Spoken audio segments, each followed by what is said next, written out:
आखिरकार समीर और रिमझिम ने गुरु माँ के साथ अपने पुराने राजमहल लौटने का फैसला कर लिया है। आने वाले एपिसोड में कहानी एक नया और बेहद दिलचस्प मोड़ लेने वाली है, जहां एक फैसला दोनों की पूरी जिंदगी बदलने वाला है। कहानी की शुरुआत होती है उस खुशी के माहौल से जब समीर एक बड़े मुकाबले में जीत हासिल कर लेता है। उसकी इस शानदार सफलता से पूरा परिवार बेहद खुश दिखाई देता है। अपनी जीत की खुशी में समीर घर के हर सदस्य के लिए कोई न कोई खास तोहफा लेकर आता है। हर किसी को अपनी पसंद का उपहार मिलता है और पूरे महल में जश्न जैसा माहौल बन जाता है। इसी दौरान वहां गुरु माँ की एंट्री होती है। सभी उनका आदर सम्मान करते हैं और समीर भी उनके चरण स्पर्श करके आशीर्वाद लेता है। मुस्कुराते हुए गुरु माँ समीर से कहती है कि तुमने अपने परिवार के हर सदस्य को कोई न कोई उपहार दिया है, लेकिन मेरे लिए क्या लाए हो?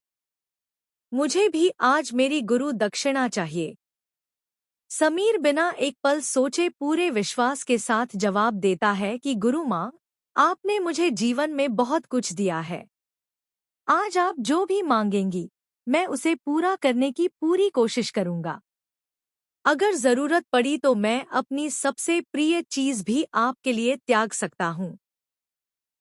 समीर की बात सुनकर गुरु माँ मुस्कुरा देती है। वह कहती है कि उन्हें किसी धनदौलत या किसी बलिदान की जरूरत नहीं है।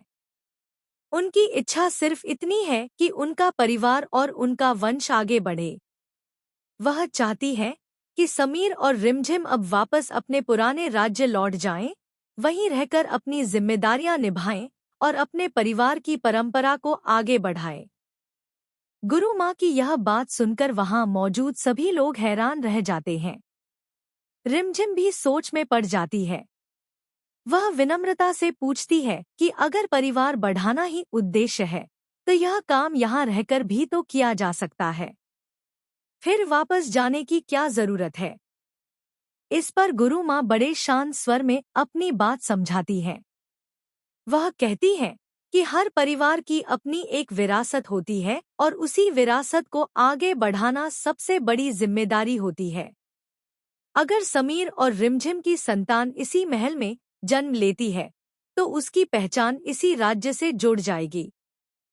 लेकिन उनका असली वंश और उनकी परंपरा उस राज्य से जुड़ी है जहां उनके पूर्वजों ने वर्षों तक शासन किया।